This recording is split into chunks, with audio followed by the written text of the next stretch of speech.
Hey, what's up, everybody? Tampa Bay Buccaneers fans, NFL fans.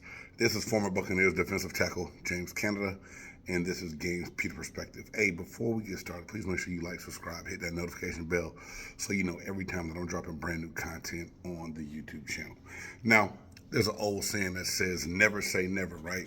Well, I never thought that the Buccaneers would be in this situation. I never thought that I'd be finding reasons to be mad and to complain about how our defense has played this season. But lo and behold, I have. Never in a million years did I think that the Buccaneers would be 4-7. It's been a roller coaster season. Our defense and our offense have not been on the same page and played well together yet at all. But even that being said, we're still only 2 games out of first place in the NFC South. I mean, when we look at the NFC South, it is a very tight race. The Atlanta Falcons are first, 5-6. New Orleans second, 5-6. Really tied. Tampa Bay is sitting there at third at 4-7, and then Carolina at 1-10. The division is up for grabs. The Falcons are 3-0. New Orleans 1-2.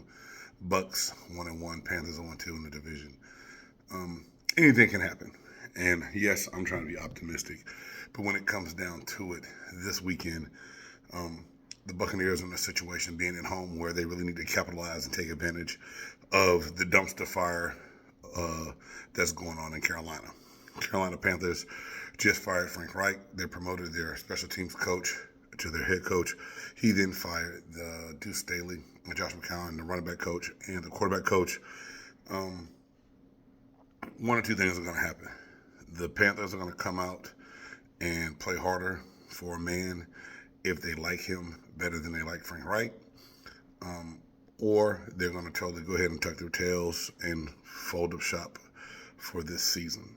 I don't know what's going to happen, but at the end of the day, I believe that Buccaneers front office needs to evaluate everyone, on all players on hand, see what's going on, and every player needs to go out there and play like their job is on the line.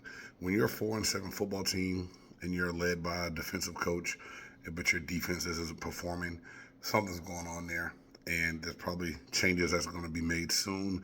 I've never been one of those guys that wants someone fired during the middle of the season if there's no one really to replace them with. And this staff being what it is, do we even have the right person on the staff that can get the guys motivated and going if Todd Bowles were to be fired?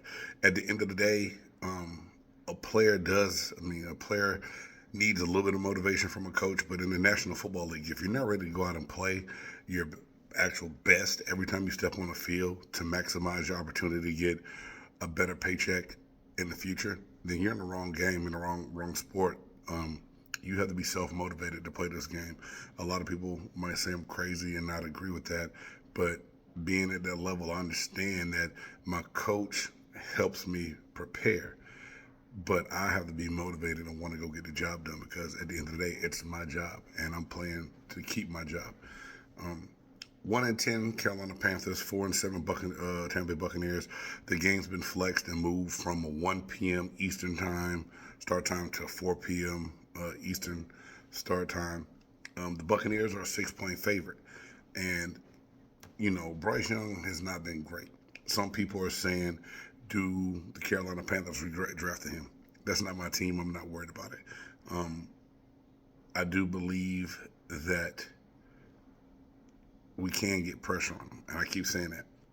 Kalijah Cansey is coming into his own, getting better. He's now in the top 10 in rookies with tackle for losses, and he has 9, I believe, tackle for losses this year. Yaya Diaby is getting better again after the quarterback. I know Levante David was out last week. If he's going to be back, I'm not sure yet. They haven't updated the injury report yet this week to know if he's going to play. But injuries can't be an excuse. Right now, at this time where we have a horrible record, we still have an opportunity and a chance to get back in this division race with the Falcons and the Saints. I'm not going to say get back in it with the Panthers. As long as we handle our business and keep the Panthers at the bottom of the division, we'll be fine. Things have to get done. I'm not going to come out here and just give you 3 straight keys to the game, because right now, the way the Buccaneers have operated, every facet of the game is a key point to the game. Running game. Rashad White got better last week. He got 100 yards. we still lost. Baker Mayfield is going to have to perform better. The offensive line is going to have to protect better than they have been.